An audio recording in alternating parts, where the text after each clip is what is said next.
Hey, what's up, everybody, and welcome back to the Growth 48 podcast. If you missed last week's episodes with Tyler Wagner, go check it out. We talked about how he was able to scale his six-figure publishing company in less than 1 year. So today's special guest is David Newell. He's a brokerage director at the FE International. He started out as an investment banker. He moved online to use his transaction experience for website brokerage. At FE International, he spends his time speaking with buyers, executing deals, and working on raising industry standards to encourage more investments. In 2014, David closed more than $6 million in sales and has authored the industry's leading book on buying internet businesses for investors. So in today's podcast, you're going to learn exactly the top tips and inside information on what it truly takes to acquire a profitable business. So without further ado, please enjoy today's podcast with David Newell. Welcome to the Growth 48 podcast, where we interview top entrepreneurs and investors to learn how to master their strategies and tactics, from sales systems and marketing automations to how and why they invest in companies. David, I just want to thank you for coming on the Growth 48 podcast. You and I were briefly talking about, talking last week, kind of like a preliminary to this podcast on the whole aspect of buying an online asset. And, you know, it's kind of different than just going into real estate, but there are similarities. So hopefully in today's podcast, we can run through some key elements and key metrics that all buyers out there should be concentrating on. Yeah, absolutely. Thank you for inviting me on. It's my pleasure. So let's kind of like really cut to the chase right away. Let's kind of paint out a scenario over here. Say I'm a buyer and I'm looking to purchase an asset online. And for the sake of the conversation, let's say the asset is an e-commerce company. What are some key metrics or key things that we should be looking at before we actually place a bid? I think the real importance to understand with any online business, and particularly with e-commerce, is to get a sense on traffic and on the financials. Obviously you don't want to buy anything that's falling down. So you've got to be looking for consistency month on month for at least the last 12 months, if not further back, and particularly looking at the closest months. So really watching whether that, top line and bottom line has been growing and how it's trending. And I think traffic wise, diversity is very helpful. A lot of people get concerned about businesses that have high organic search and thus like great sensitivity to changes in search engines. But you have to dig into every single channel. And if a business has 60% organic search traffic, and a lot of businesses do, then you need to dig in and look at what the kind of link profile is, how that's been developed, what kind of keyword rankings it's had, how they've changed over time, and what kind of keyword concentration they have. Because, there's a big difference between having a business that's got 60% search traffic and all of that is coming from 4 keywords that have just come up in the last 6 months, or having 60% search traffic and that's over 500 keywords and the link profile has got blue chips in it and so forth. So I think obviously there's a lot of things to look at, but once you've got traffic and financials kind of ironed out, then you've got the fundamentals of a business that's worth digging deeper into. And when you go into the actual Google Analytics, besides the keywords and everything, are we looking at any kind of past penalties like they've been hit on through Google? Yeah, for sure. Actually, at FE, we have quite a useful penalty tracker tool. So if you just Google penalty indicator tool, you can put in the domain and it maps basically the last 3-5 years of organic search history over where the major Google algorithm changes have been. I don't think, a lot of businesses did get hit by Panda and Penguin and Hummingbird, at least smaller in part. And I think it's important not to be too binary about businesses that have got damaged by that if the owner has been proactive and rectified those issues and traffic is consistently growing again. If it hasn't been and there looks like there's gray or black hat SEO techniques going on, then that's a different story entirely. And when you're looking at, for example, we said e-commerce over here, a physical, tangible product from either a drop shipping or a warehouse, are you guys also looking at how the logistics are built into the company? Yeah, 100%. So obviously with an e-commerce specific business, if it's not drop ship, if you're doing like a partial fulfillment exercise or having like a proprietary warehousing solution, then you need to be all over the supply chain. You need to be like carefully vetting the supplier agreements, what kind of contracts are in place, if at all, what kind of terms, whether they'll transfer to you. You need to be carefully kind of understanding the communication that's going on between the business and those suppliers to see what the kind of reorder process is, how that gets stored, how that gets shipped, how that gets fulfilled. And I think that's really important to like dig into the weeds on. A lot of buyers can get undone by not having done enough due diligence on the mundane day-to-day stuff, and find that when they buy a business, it's not, a 5-hour-a-week job as the owner was telling you. It's a 30-hour-a-week job because you're relentlessly reordering products and working out shipments and so forth. So it's important to like dig deeper on that stuff. Well, you hit on a key element over here. Let's talk about the owner for a second. So anytime we're looking at purchasing something from my end, the first question I always ask is actually two questions. One question is, A, why is a founder or the owner selling? And two, how attached are they in the business? Are they actually the business itself? Like when they sell, how much of a role do we have to fill in? So do you guys take this into consideration before purchasing? Yeah, 100%. So key man risk, as it's like, I guess more jargony called, is, a big thing to look into. I would say on e-commerce businesses, that's generally speaking, thematically less of an issue.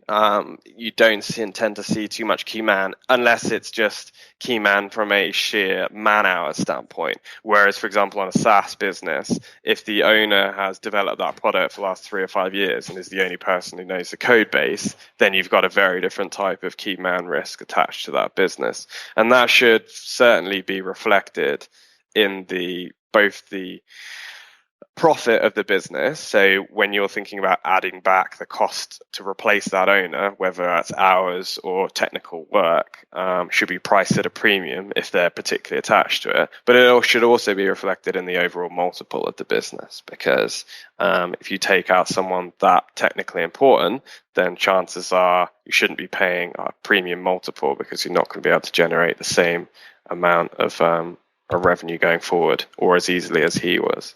So yeah, it's something that you should be very hot on. I think what we recommend to buyers is to establish like what we call a task matrix. So we get the owner to write out absolutely everything they're doing on a daily, weekly, monthly basis, assign the amount of hours next to it, assign the sort of nature of the task, so you can get an idea as to whether that's actually outsourceable or whether you need to bring someone in and what kind of job spec they'd need to do. Quickly touching base on this, when you're looking at, for example, the whole scope of the company, and let's say we did the Google Analytics, everything checks out, they're ranking for XY keywords, there's no black hat stuff, backlinking is great, the historical data is there, they haven't been really penalized for anything. We're looking at month-to-month churn rate, for example, for SaaS. It's fine. Maybe they're doing industry average of 15% per month churn rate, which is great. Revenue is pretty steady for the last 12 months. Let me ask you this.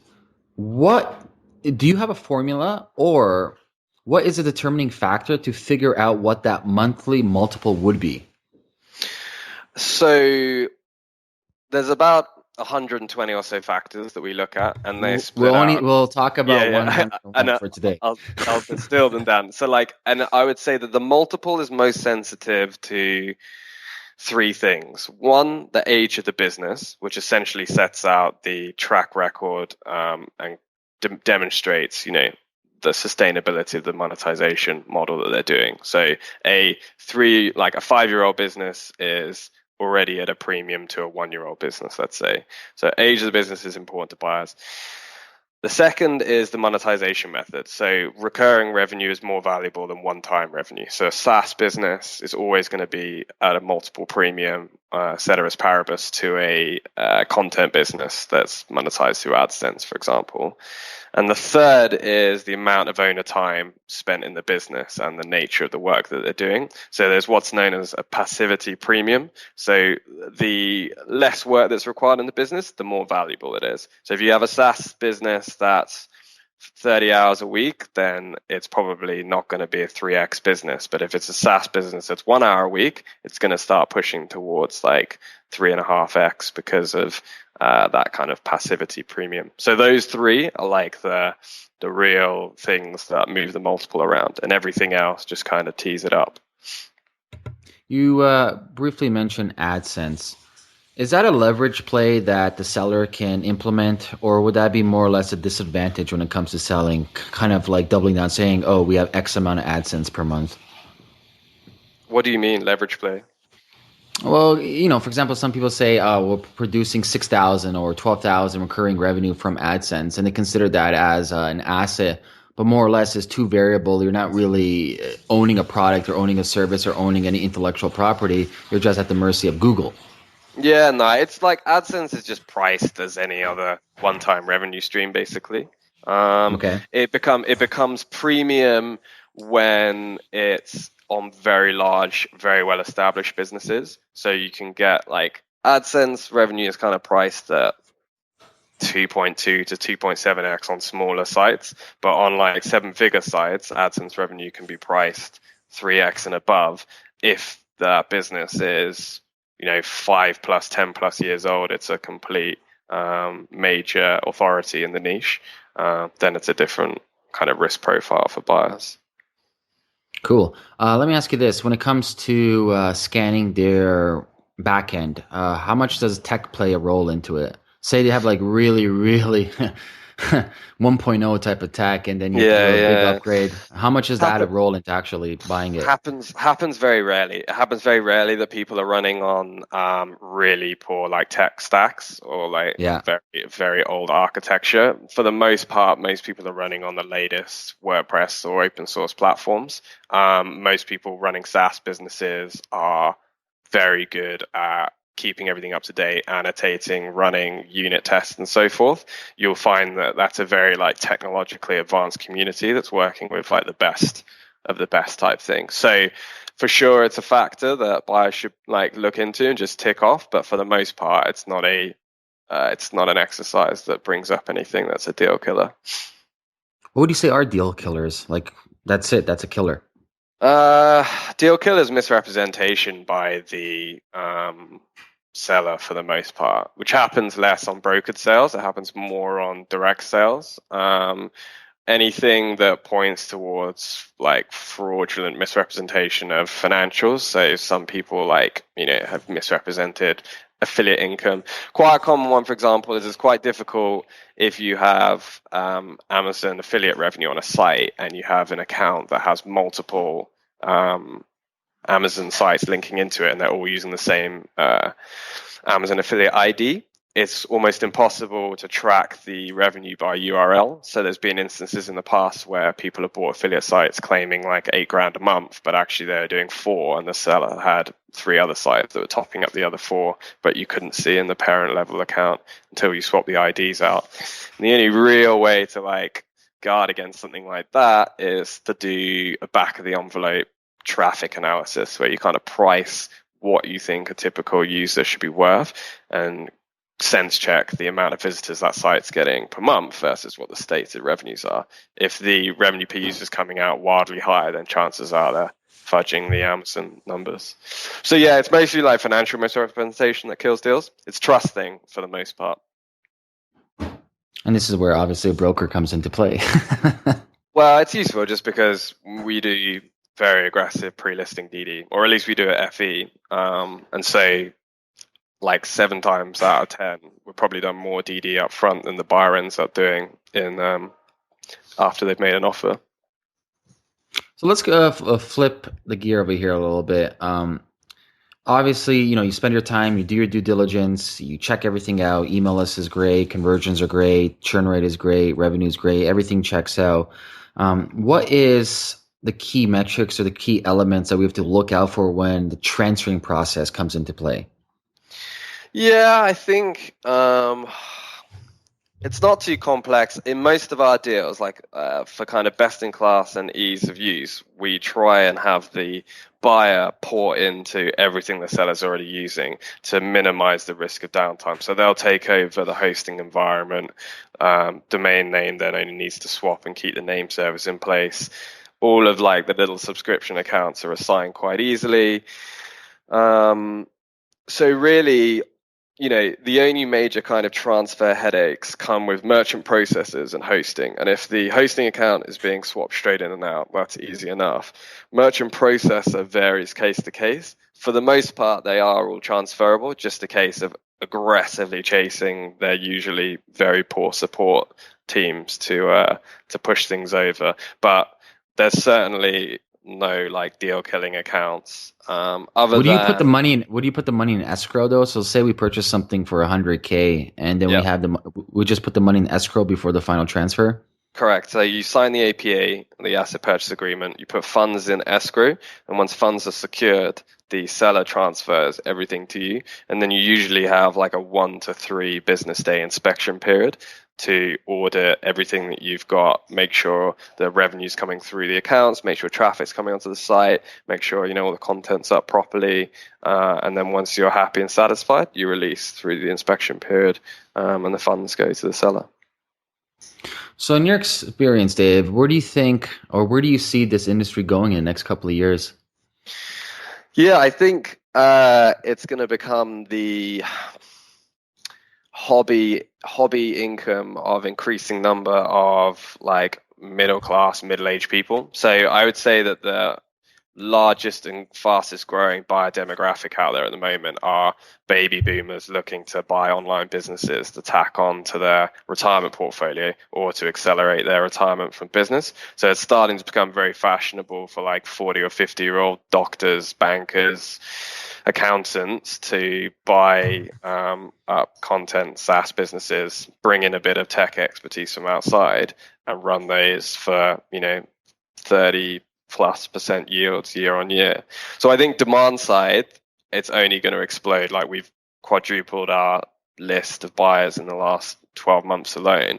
Supply side, you're already seeing the effects of that. There's simply not the same parity increase in quality of supply of businesses. So,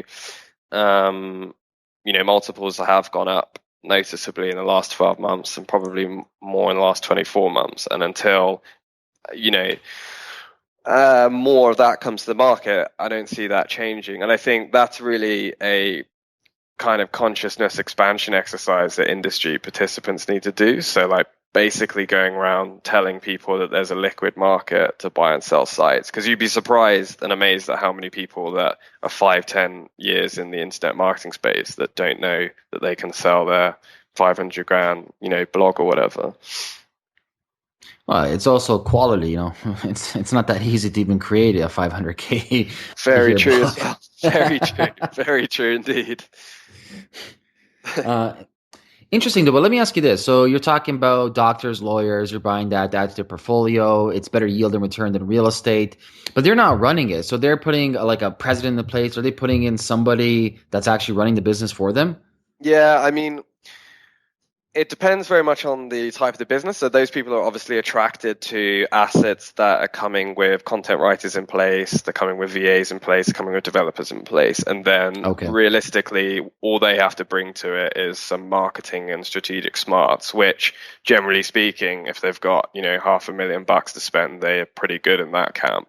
They're not buying stuff that's, very intense or requires technical ability because they simply don't have that. So more or less they're buying content generation businesses. That's going to come with a VA. More or less maybe they hire a couple of content writers or freelancers, maybe a project manager to oversee that, plug and play, and see you later. Exactly. And a lot of the time, all of those people are coming already with the business. They're almost buying a package solution. Certainly a lot of the businesses we sell are less than 10 hours a week. And almost all of the day-to-day work is outsourced to VAs, content writers, reliably and for a long time.